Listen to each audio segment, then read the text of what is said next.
Então, nessa transformação de variáveis, né, nós vamos escrever a equação para o domínio eta, né, em que eta é essa definição aqui, ó, z sobre raiz de alfa t, né?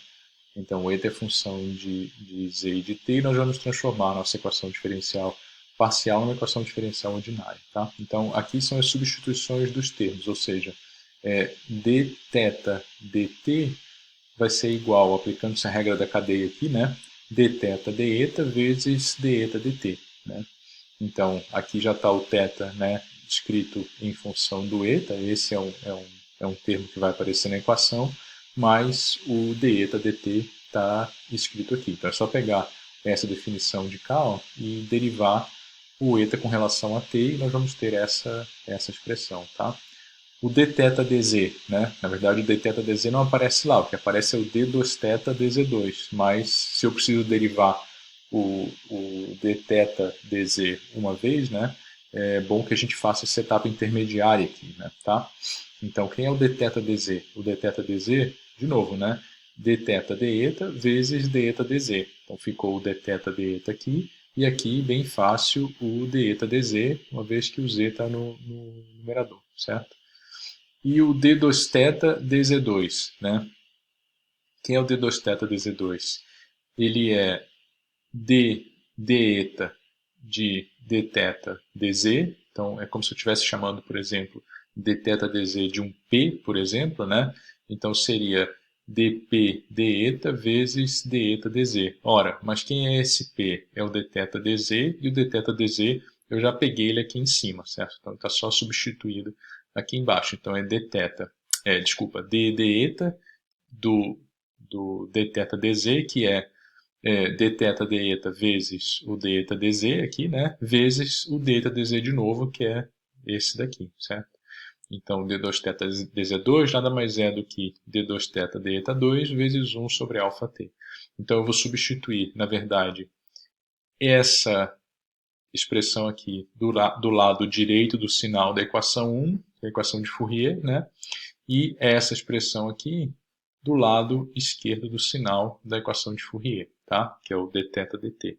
Então, fazendo isso, nós temos a nossa equação governante, né? No domínio eta, tá? No domínio da variável eta, certo? E aí, a solução dessa equação ela é relativamente tranquila no domínio eta. Por quê? Porque nós temos uma equação que aceita a redução de ordem. De novo, né? Eu posso chamar P de deta dt, né? E aí substituir aqui e fica com uma equação que é bem fácil de ser integrada, certo? Por quê? Né? Então, dθ deta é P, então aqui vai ser dp deta, e aqui desse lado eu vou ter menos 1 meio de eta vezes P. Então eu passo tudo que é P para o lado esquerdo do sinal, tudo que é eta para o lado direito do sinal, fica assim, né? E agora integro a equação, tá? Então eu já economizei alguns passos aqui, mas essa integração, né?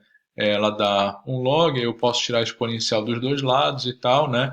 E vou ficar com essa equação aqui, tá? Escrita na forma de exponencial, onde C1 é uma constante de integração, tá?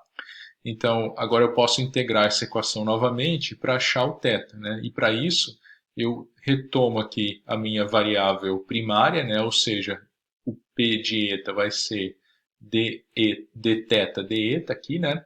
E aí integro novamente. Integrando novamente, eu vou achar isso aqui. Vai dar um C1, que é uma constante, vem para fora da integral.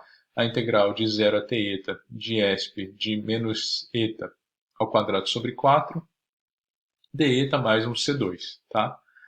E essa é a nossa equação. E aí a gente pode utilizar as condições de contorno, né? De temperatura prescrita, porém tem que passá-las para o domínio eta, né? Isso a gente vai fazer já, mas para achar as constantes de integração, tá? Mas antes de fazer isso, né, eu vou transformar a minha equação numa forma, pelo menos na aparência, mais compacta, certo? Porque existe uma função matemática, que é a função erro de Gauss, que ela é dada exatamente pela integral de zero até um limite dessa exponencial de menos uma variável ao quadrado, né, sobre alguma coisa, não importa, né, menos uma variável ao quadrado, certo? Que é essa função aqui, ó, a função erro de Gauss, certo? É uma definição, uma função que é usada em estatística e tal, né? Ela tem as suas propriedades, que a gente já vai discutir, mas a minha ideia é tornar pelo menos essa escrita aqui mais compacta, tá? Então, essa função erro, né, ela é definida dessa forma, 2 sobre raiz de π, integral de zero até um limite exponencial de menos v quadrado dv, onde v é uma variável de integração qualquer, certo? E graficamente, né, eu só vou colocar graficamente ela aqui, ela tem esse comportamento, tá? Então ela sai do zero, né? Ela é antissimétrica, tá? Ela é antissimétrica aqui, né? Essa aparência aqui. Mas olhando aqui, ela sai do zero e ela vai tendendo, né, com esse comportamento assintótico até a unidade do infinito, tá? Ela chega bem rapidinho ali no 0,95, 0,96, 0, quase 1 e vai tendendo ao infinito assintoticamente ali, tá? Então ela tem algumas propriedades, por exemplo, o f de zero é zero, o f de infinito é 1, o f de menos x é igual a menos f de x, que é esse comportamento antissimétrico aqui, e aqui está a sua derivada, tá? Que é bem fácil de ver, porque né, é só sacar essa integral fora aqui, tá? Então essa é a sua derivada, tá bom? Então, nós podemos renomear essas constantes, né? Só para essas constantes são essas constantes aqui, tá? Porque tem esse 2 sobre raiz de π, ele vai ser incorporado nessa constante C1. O C2 não vai mudar, mas o C sobre raiz de π, o 2 sobre raiz de π vai ser incorporado nessa constante C1. Eu vou chamá-la de constante C1 ainda, mas com um tracinho aqui. Não importa, tá? É o que está aqui, tá? De modo que a nossa solução para θ é aquilo ali, ó, θ de eta é igual a C1F de eta sobre 2 mais C2, tá? Onde as constantes são aquelas ali. Agora a gente vai determinar essas constantes, né? O C1 e o C2, esse C1 e esse C2, tá? Pelas condições de contorno. Então, fica fácil de ver que a condição de contorno 2A, que era a condição de contorno em z igual a zero para qualquer t, ela se transforma nisso é uma condição de contorno, isso, em z igual a zero para qualquer t, a temperatura ser igual a t0, né? O que faz com que o θ seja igual a 1, tá? Então nós temos aqui essa condição de contorno, né? O eta igual a zero porque o z é igual a zero, tá? Exatamente naquele contorno. E as duas condições de contorno restantes, que são em z indo para o infinito e t indo para zero, né? Para essa condição de contorno, o eta tende a infinito, né? Que é o z indo para o infinito e o t que está no denominador indo para zero. E ambas colapsam para θ igual a zero, porque elas são TI, né? São condições de TI. Ou seja, o tempo zero, a temperatura ainda era TI, e no z indo para infinito, sempre vai ter um infinito que não é afetado termicamente pela presença do contorno, certo? Porque o meio é semi-infinito. Então aquelas duas condições se colapsam para essa nova condição de contorno. E substituindo essas duas condições aqui, né, para achar as constantes, fica fácil de ver que o C1 é igual a menos 1 e o C2 é igual a 1. Então, de uma forma bem compacta, né, nós temos essa solução aqui, tá? Nós temos essa solução. Θ de eta igual a 1 menos f de eta sobre 2, ou introduzindo, para compactar ainda mais, a chamada função erro complementar, né, que é 1 menos f, fc de eta sobre 2. Tá?